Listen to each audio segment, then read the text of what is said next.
When I started, it was September 28th. That was when I started Ketovore to January 1st. And then basically in February, between the 3 months of Ketovore and like 5 or 6 weeks of full carnivore BBB&E, I'd lost enough weight that I could finally get on the scale that I had. My problem before was my calves were 35 inches in diameter each one, and I couldn't get my feet close enough together to get on the scale that I had. And so basically after that 4 months, I was finally had lost enough fluid and things out of my legs. I was finally able to get on the scale, and the scale registered at 647 pounds. Wow. And so how I came up with 715 was the next 5 months I tracked how much weight I was losing. And I took that monthly average and I added it backwards for 4 months. And that's where I came up with 715 pounds. So But during that, sorry to interrupt again. I apologize. This is so fascinating. Medications you were on. Were you on medications at this time? Like a diuretic, probably something like Lasix or hydrochlorothiazide or something like that? What medications were you on at the time? What was this stuff called? I brought it here so I can remember. Furosemide. Yeah, it's Lasix, right? Okay, yeah. Yeah, so I was on furosemide. I was on Advair. I had a steroid inhaler. They had me on gout medication because I had ridiculous gout. Mm-hmm. They had me on blood pressure medication, and then I was on 24-hour oxygen around the clock, 5 to 6 liters usually. And even when I was on that oxygen, my oxygen concentration was only 89 at 6 liters when I was breathing oxygen. Wow. Okay. And I'm trying to think, because they've been prescribing me prescription medication. They prescribed me all this stuff for depression and anxiety when I was younger too. But there's just always something in me. I didn't even like taking aspirin. There's just something in me. I did not want to get on drugs. So one of the things was one of the gout flare-ups I had when I was 18. They gave me some Vicodin for it because it was so bad I hadn't slept in days. And my doctor prescribed me Vicodin. And after 3 days taking Vicodin, I realized I was getting very hooked on the Vicodin in a very short period of time. So that scared me, and I backed away. I stopped taking the Vicodin. And so I just never liked prescription medication. So I've been prescribed way more medication than I've ever taken because I would leave the doctor's office with a prescription and I'd just never fill it. I was just like, I'm not doing that. Now, do you have a primary care physician that you've been gone to for years and years? Same guy or same girl? Yeah, same health care group. There's a couple of them that was there, which was funny because they were prescribing. They wanted me to said that it might be something psychological with food addiction. They wanted me to research that, and they were going to set me up with somebody, and I just thought that was silly, so I didn't even go down that road. But they're trying to get me set up. They were pushing me to get gastric bypass surgery, and I wanted nothing to do with it after seeing both my mom's and my mom's gastric bypass surgery, my sister's lap band. And so I was pushing that away. So I didn't go to the doctors a ton anymore because I was just getting tired. It was the same circle of craziness. I wasn't going to do the bariatric surgeries, and they kept wanting to set me up with a psychologist or nutritionist, and I would go with the nutritionist and we'd do that thing.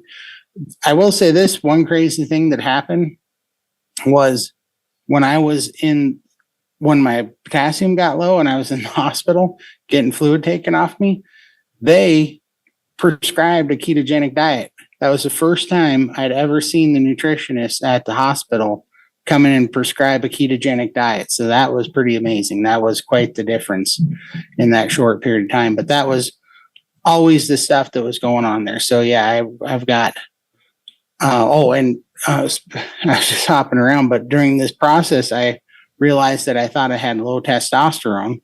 And so I got a kind of a hormone doctor, and he did a massive blood panel on me. And this was in 2019, I think. Mm-hmm. And yeah, my total testosterone was 107. Mm-hmm. So that was another reason I was completely mad at my doctors and stopped seeing them, because I had to diagnose myself with low testosterone.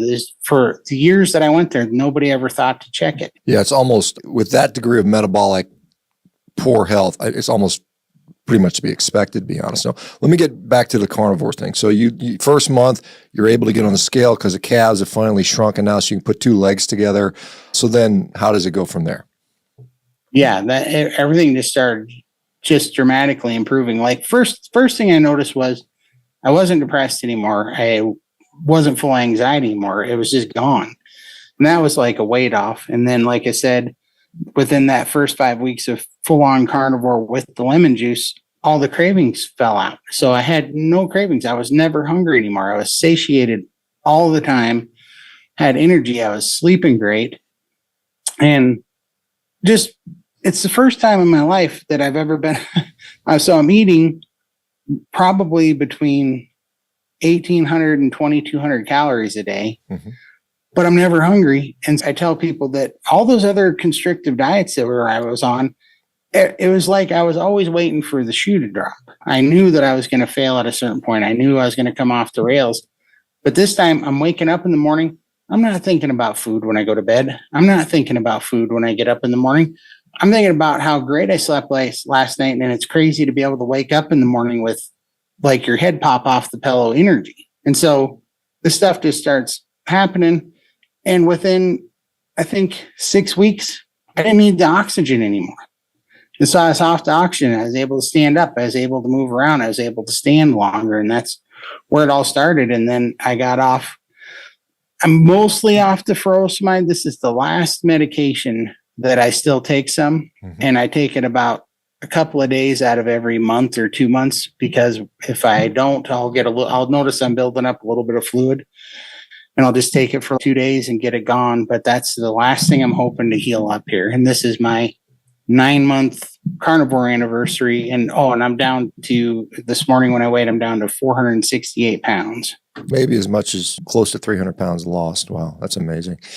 And because you said you were actually lighter at one point, do you feel that you're going to be able? Because the critics would say, yeah, well, he's lost it before, he's just going to gain it all back in a year, and blah blah blah. What are your thoughts on that? Do you think this is something you can sustain for indefinitely, or get you down to essentially normal body weight? Now, as you probably know, once you're going to have a lot of excess skin issues that you're going to have to deal with at some point. That's down the road, perhaps. But what are your thoughts about the sustainability of this, and how? And it's truly a game changer for you.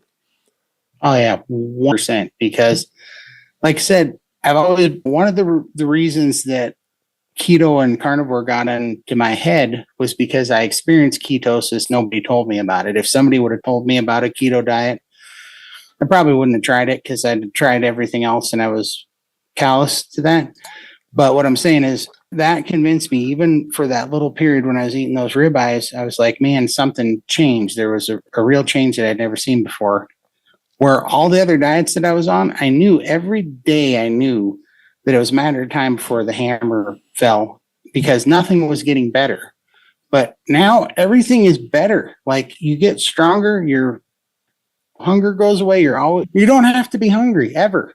You don't have to be hungry. You don't have to have cravings. So I've never been more sure of anything in my life that, yeah, this is my new life. I'm never stopping this, because I've been to the depths of hell, being stuck in that chair, not knowing if I could get up again, not knowing if I was going to live through this. I honestly did not think, even when I was starting carnivore, and I didn't think that it was going to be able to bring me out of the 700 plus pound hole that I had dug myself into. I believed in carnivore. I believed that really was the cure. I just thought I was too far gone. Yeah, absolutely. My diet is so easy and simple. I love it so much. And what is that diet today? 9 months in. So I haven't eaten since yesterday at probably, I think it was 1:30. And yesterday I had 10 eggs, and I bought my sister chickens and she raises eggs for me. So I had 10 fresh eggs and I had 10 links of sausage, and the eggs were cooked in salted butter, and I think I put it in my little tracker just for fun yesterday, and it was like 1,900 calories, and it was like 200 grams of fat or something. It was quite a lot of fat because of the sausage and eggs and butter. They've been prescribing me prescription medication. They prescribed me all this stuff for depression and anxiety when I was younger too. But there's just always something in me. I didn't even like taking aspirin. There's just something in me. I did not want to get on drugs. One of the things was one of the gout flare-ups I had when I was 18. They gave me some Vicodin for it.